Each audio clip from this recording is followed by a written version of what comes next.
லாபான் யாக்கோபுக்கு பிரதியுத்தரமாக, இந்த குமாரத்திகள் என் குமாரத்திகள், இந்த பிள்ளைகள் என் பிள்ளைகள், இந்த மந்தை என் மந்தை, நீ காண்கிற யாவும் என்னுடையவைகள்.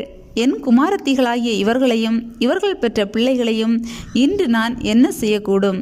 இப்பொழுதும் எனக்கும் உனக்கும் சாட்சியாயிருக்கும் பொருட்டு நீயும் நானும் உடன்படிக்கை பண்ணிக்கொள்ள கடவோம் என்றான். அப்பொழுது யாக்கோபு ஒரு கல்லை எடுத்து அதை தூணாக நிறுத்தினான்.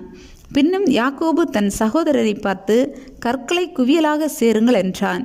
அவர்கள் கற்களை எடுத்து கொண்டு வந்து ஒரு குவியலாக்கி அந்த குவியலின் மேல் போஜனம் பண்ணினார்கள்.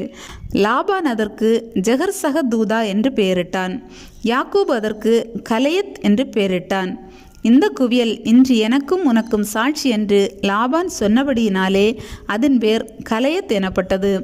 அல்லாமலும் அவன், நாம் ஒருவரை ஒருவர் விட்டு மறைந்தபின் நீ என் குமாரத்திகளை துயரப்படுத்தி அவர்களை அல்லாமல் வேறே ஸ்திரீகளை விவாகம் பண்ணினாயானால் கர்த்தர் எனக்கும் உனக்கும் நடுநின்று கண்காணிக்க கடவர்.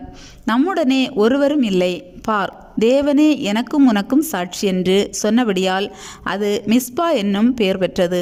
பின்பு லாபான் யாக்கோபை நோக்கி, இதோ இந்த குவியலையும் எனக்கும் உனக்கும் நடுவாக நான் நிறுத்தின தூணையும் பார். தீங்கு செய்ய நான் இந்த குவியலை கடந்து உன்னிடத்துக்கு வராதபடிக்கும், நீ இந்த குவியலையும் இந்த தூணையும் கடந்து என்னிடத்துக்கு வராதபடிக்கும் இந்த குவியலும் சாட்சி, இந்த தூணும் சாட்சி.